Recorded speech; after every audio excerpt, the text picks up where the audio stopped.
नमस्कार, बहुत स्वागत आपका इस बुलेटिन में। मैं हूं आपके साथ अवंतिका श्रीवास्तव। सबसे पहले जिक्र करेंगे राजधानी रायपुर का, जहां पर मौजूद हैं केंद्रीय गृह मंत्री अमित शाह। लगातार बैठकों का सिलसिला जारी है।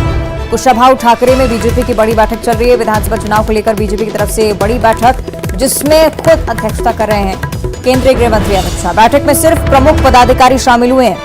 बैठक में केंद्रीय मंत्री मनसुख मांडविया भी मौजूद हैं। बीजेपी प्रदेश अध्यक्ष अरुण साव, नेता प्रतिपक्ष नारायण चंदेल, प्रदेश प्रभारी ओम माथुर, सह प्रदेश प्रभारी नितिन नवीन, तमाम बड़े नेता इस बैठक में शामिल हुए हैं। पूर्व सीएम रमन सिंह का भी नाम सामने आ रहा है, वो भी इस बैठक में ही मौजूद है। लगातार मंथन की स्थिति, बीते दिनों दिए गए टास्कों की समीक्षा भी निश्चित ही गृह मंत्री कर रहे होंगे।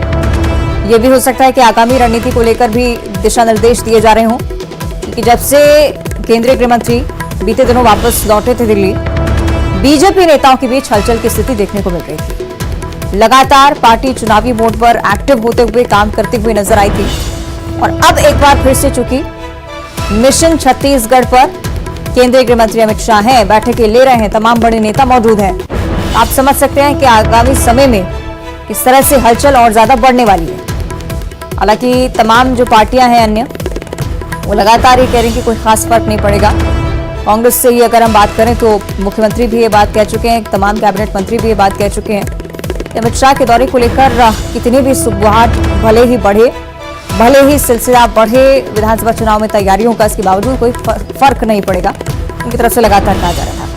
ज्यादा जानकारी हम लेंगे। हमारे साथ डिप्टी न्यूज एडिटर अभिषेक शुक्ल फोन लाइन पर जुड़ रहे हैं। अभिषेक जी, क्या कुछ हलचल फिलहाल, क्या जानकारी अभी तक बैठकों को लेकर? देखिए, बैठक शुरू हो चुकी है। पहले केंद्रीय गृह मंत्री ने डिनर किया है और उसके बाद ये बैठकों का दौर अब शुरू हो चुका है। इसमें बीजेपी की जो टॉप लीडरशिप है वो इस बैठक में शामिल है। पिछली बार जो लोग शामिल थे उसमें थोड़ा सा एक्सपांशन किया गया है, उससे ज्यादा लीडरशिप यहाँ पर इस बार बैठक में शामिल है। कई दौर की ये बैठक चलनी है। पहली दौर की जो बैठक है उसमें खास लोग हैं, और उसके बाद जो एक और बैठक होगी उसमें बाकी लीडरों को भी शामिल किया जाएगा, जिनको खास तौर पे इस बैठक के लिए बुलाया गया है। फिलहाल नेता प्रतिपक्ष प्रदेश अध्यक्ष अरुण साव ये बैठक में शामिल है, पूर्व सीएम रमन सिंह है, और उसके अलावा नितिन नवीन है, ओपी माथुर है। ये तमाम लीडर है जो है वो अमित शाह के साथ बैठक ले रहे हैं, जो पिछली बार भी बैठक में शामिल थे, और समीक्षा हो रही है। पिछली बार कुछ टास्क देखकर अमित शाह गए थे, वो कहाँ तक पहुंची और क्या कुछ काम आगे बढ़ा है, इसको लेकर अमित शाह रूबरू हो रहे हैं अपनी टीम के साथ। और उसके बाद देर रात तक ये बैठक चलने की संभावना है, क्योंकि अमित शाह कल सुबह ही रवाना होना है उनको, इसलिए देर रात तक ये बैठक चलेगी। और कल सुबह भी उम्मीद है कि एक और बैठक हो सकती है नाश्ते पर, जो कि केंद्रीय गृह मंत्री लेंगे, क्योंकि बीजेपी भी चाह रही है कि समय का ज्यादा से ज्यादा इस्तेमाल केंद्रीय गृह मंत्री का कर लिया जाए, क्योंकि उनके सबसे बड़े रणनीतिकार है और खास तौर पे सांगठनिक बैठक के लिए यहाँ पर आए हुए हैं। इसलिए ज्यादा से ज्यादा उनके समय का इस्तेमाल किया जा रहा है। औपचारिक बैठक और औपचारिक बातचीत दोनों ही तरीके की बातचीत आज यहाँ पर होनी है, जिसके लिए बीजेपी के बड़े नेता इकट्ठा हुए हैं कुशाभाऊ ठाकरे बीजेपी कार्यालय में। बहुत अहम बैठक बीजेपी के लिहाज से। चुनाव में किस तरीके का रोड मैप आगे होगा, ये भी उसकी भी झलक केंद्रीय गृह मंत्री की रणनीति के साथ आने वाले समय में देखने को मिलेगी। बिल्कुल, और ये प्रमुख बात हम कैमरे की इस तरफ से भी देख रहे हैं अभिषेक जी, समीकरण कहीं ना कहीं बैठाने की कोशिश, छत्तीसगढ़ पर विशेष फोकस, चूंकि दोनों ही पार्टी के विधायकों में भी काफी ज्यादा डिफरेंस, शायद इसलिए सीरियसली इस पूरे मोर्चे पर खुद केंद्रीय गृह मंत्री अड़े हुए हैं। बिल्कुल, बीजेपी के लिए छत्तीसगढ़ बहुत अहम है, केंद्रीय नेतृत्व के लिए छत्तीसगढ़ बहुत अहम है। वो इसी से आप समझ सकते हैं कि ये दूसरा दौरा है केंद्रीय गृह मंत्री का एक महीने के अंदर। इस एक महीने में केंद्रीय गृह मंत्री अमित शाह 2 बार आ चुके हैं, प्रधानमंत्री का दौरा हो चुका है, और भी केंद्रीय मंत्रियों का तो दौरा हो ही रहा है। केंद्रीय स्वास्थ्य मंत्री मनसुख मांडविया को सह प्रभारी भी बना दिया गया इसी महीने। तो बीजेपी एक्शन मोड पे जरूर है और बहुत गंभीरता के साथ छत्तीसगढ़ ले रही है, बीजेपी का केंद्रीय नेतृत्व ले रहा है। तो इसी के तहत ये बैठक भी हो रही है, और बहुत तरह के समीकरण है। अमित शाह बड़े रणनीतिकार माने जाते हैं, उनका अपना एक सर्वे होता है, उनका अपना एक काम करने का स्टाइल होता है। तो उस स्टाइल के साथ अमित शाह यहाँ पर पहुंचे हुए हैं, अपनी रिपोर्ट के साथ पहुंचे हुए हैं, और ये एक तरीके से एनालिसिस हो रहा है, समीक्षा हो रही है। अमित शाह खुद रूबरू होकर निर्देश यहाँ पर दे रहे हैं। बीजेपी के लिहाज से बहुत अहम बैठक, और छत्तीसगढ़ बीजेपी के लिहाज से बहुत अहम बैठक, क्योंकि उनके सबसे बड़े जो रणनीतिकार हैं वो इस वक्त रूबरू हो रहे हैं अपनी रणनीति के साथ। चलिए देखना होगा आगे क्या कुछ होता है। बहुत शुक्रिया आपका अभिषेक जी इस पूरी जानकारी को साझा करने के लिए।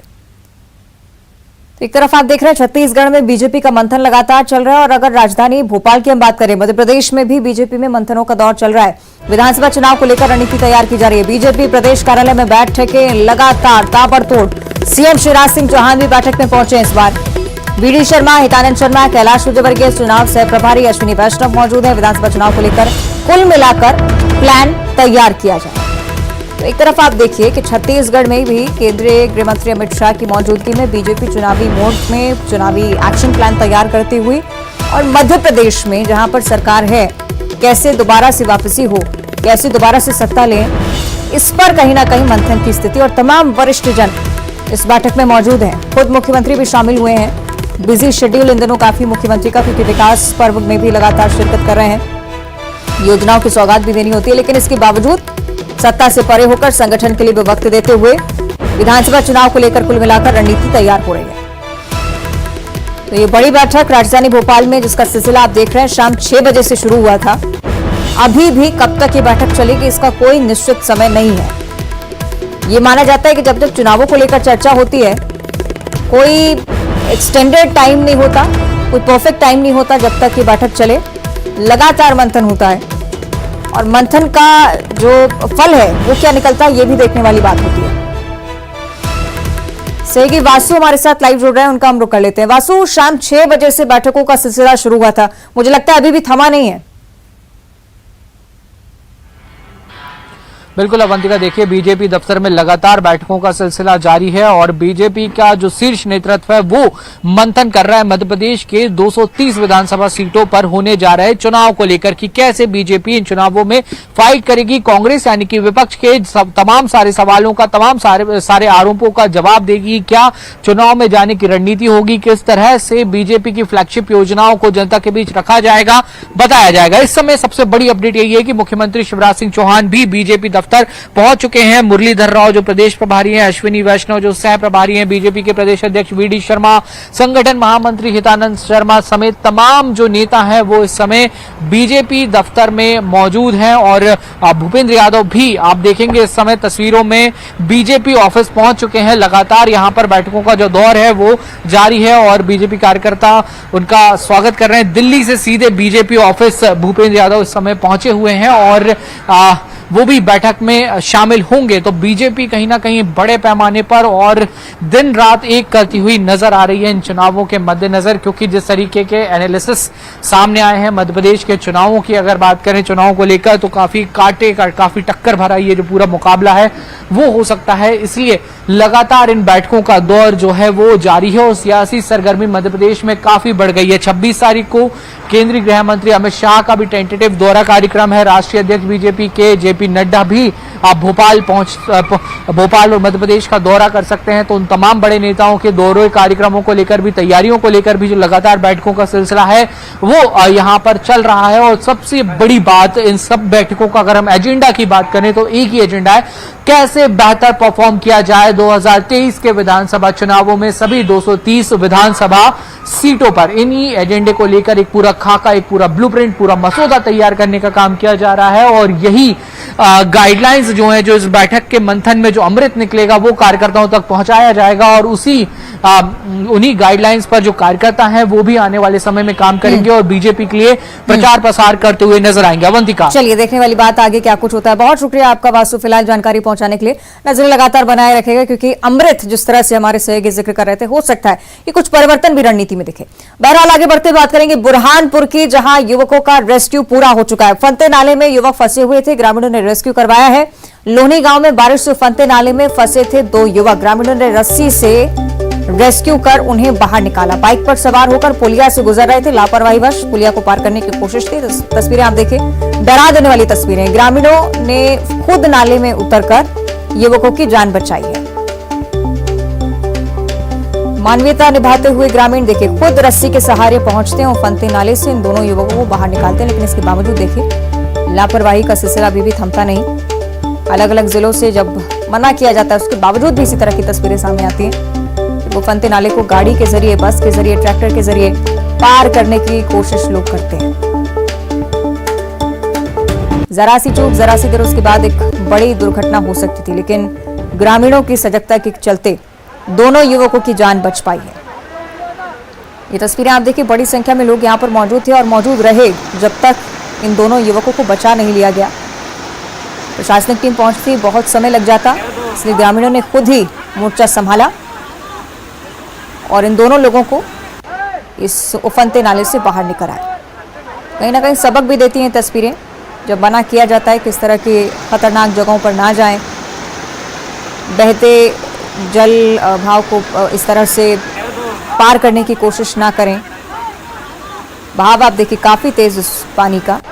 लकड़ी के सहारे दोनों युवक फंसे हुए थे, पकड़े हुए थे इस लकड़ी को, और उसके बाद रस्सी डाली गई। एक ग्रामीण वहां पर रस्सी पकड़े हुए था दूसरे छोर पर, और एक छोर पर दोनों ही युवकों के पास रस्सी पहुंचाई गई। दोनों को फंते नाले से बाहर निकाला गया। सबक देने वाली ये तस्वीरें बुरहानपुर से आपको दिखा रहे हैं। सजगता लाने के लिए ये तस्वीरें आप तक पहुंचाने का काम न्यूज़ 18 लगातार करता है। किस तरह से लापरवाही बरतना बहुत घातक हो सकता है। अगर ग्रामीण यहाँ पर मौजूद नहीं होते, जरा सी भी देर होती, बहुत बड़ा हादसा हो सकता था, जान का नुकसान हो सकता था। लेकिन ग्रामीणों की सजगता के चलते दोनों युवक जिनकी जान बच पाई। सहयोगी गणेश हमें ज्यादा जानकारी देंगे। गणेश, किस तरह से पूरा हुआ रेस्क्यू ऑपरेशन? जी बताना चाहूंगा कि बुरहानपुर जिले में लगातार बारिश का दौर चल रहा है, जिससे जनजीवन काफी अस्त व्यस्त हो गया है। लोनी गांव से कुछ तस्वीरें सामने आई हैं, जिसमें दो लोग मोटरसाइकिल से अपने गांव में जा रहे थे। वही गांव के पास में एक जो नाला पड़ता है, उसी नाले के ऊपर से रपटे पर से जब वो गुजर रहे थे तो संतुलन खोकर वो दोनों युवक नाले में गिर गए और ऐसे फंसे कि उनका निकलना काफी मुश्किल हो गया था। ग्रामीणों ने कड़ी मशक्कत के साथ में तत्परता दिखाते हुए दोनों युवकों को रेस्क्यू कर रस्सी के सहारे बाहर निकाला। ठीक है, बहुत शुक्रिया आपका गणेश जानकारी के लिए। बुरहानपुर का ही जिक्र आगे भी करेंगे, जहां उफान पर ताप्ती नदी नजर आती है। खतरे के निशान से 4 फीट ऊपर पानी बह रहा है। लाल मंदिर, राजघाट, सतियारा घाट, ये सभी घाट पूरी तरह से डूब चुके हैं। जिला प्रशासन ने अलर्ट जारी कर दिया है। बाढ़ ग्रस्त इलाकों से दूर रहने के निर्देश प्रशासन की तरफ से जारी हुए हैं।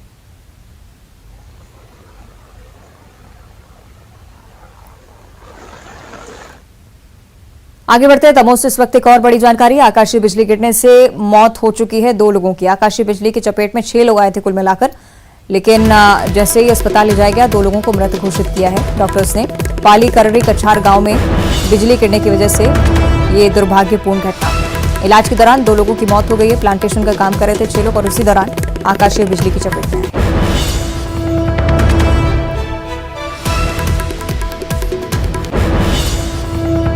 मुंगेली को लोरमी में इन दिनों बागेश्वर सरकार की तर्ज पर एक दिव्य दरबार लगा हुआ है। यहाँ पर छतरपुर के वानेश्वर धाम सरकार ने दिव्य दरबार लगाया। यहाँ भी बड़ी संख्या में भक्त अर्जी लगाने के लिए पहुंच रहे हैं। 5 दिनों के दिव्य दरबार में अर्जी लगाने के लिए पर्ची लिखकर अपनी समस्या लोग बाबा को बता रहे हैं।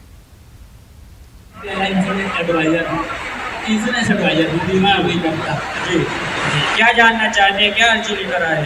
मेरा बच्चा अभी पास हुआ है, तो उसके बारे में चिंतित हूँ, क्या करवाऊँ उसको। और दूसरा मेरा ही व्यवसाय मार्च के बाद अच्छा नहीं चल रहा है जी।